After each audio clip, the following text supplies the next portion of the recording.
Want to use your Sony PS-LX3BT or PS-LX5BT turntable to rip your favorite records into a digital format? Let me show you how.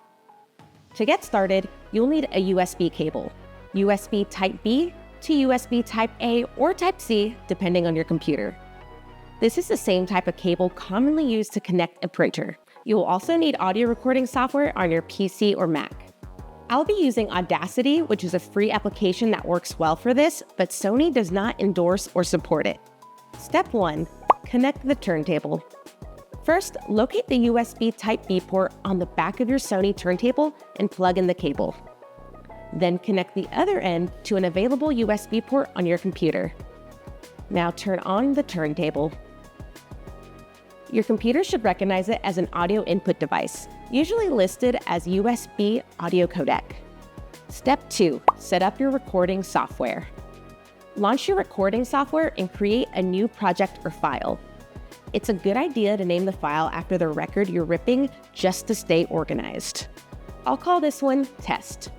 Next, go into your software's preferences or audio settings and make sure USB audio codec is selected as your input device. Step 3. Check your recording levels. Before recording, you'll want to set your levels. Play a louder section of your record and do a quick test recording. Watch the input levels in your software and adjust the gain switch on the back of the turntable as needed. You want strong levels, but not so high that they hit the red, which can cause distortion. Once that's set, you can stop and delete the test recording. Press the stop button on your record player and the tone arm will return to its home position. Step 4. Record your vinyl. Now you're ready to record.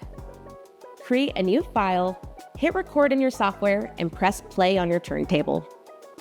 The tone arm will move into position and begin playing. While it records, keep an eye on your levels to make sure the audio looks clean and consistent.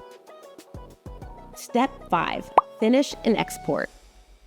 When the record finishes, the tone arm will return to cradle automatically. Press stop in your recording software. From here, you can edit the audio. You can split tracks, reduce noise, or adjust levels if needed. For detailed editing steps, check your software's help resources. Once you're done, export your file in your preferred format, like MP3 or WAV, so you can listen on your phone, computer, or other devices. And that's it. Thanks for watching.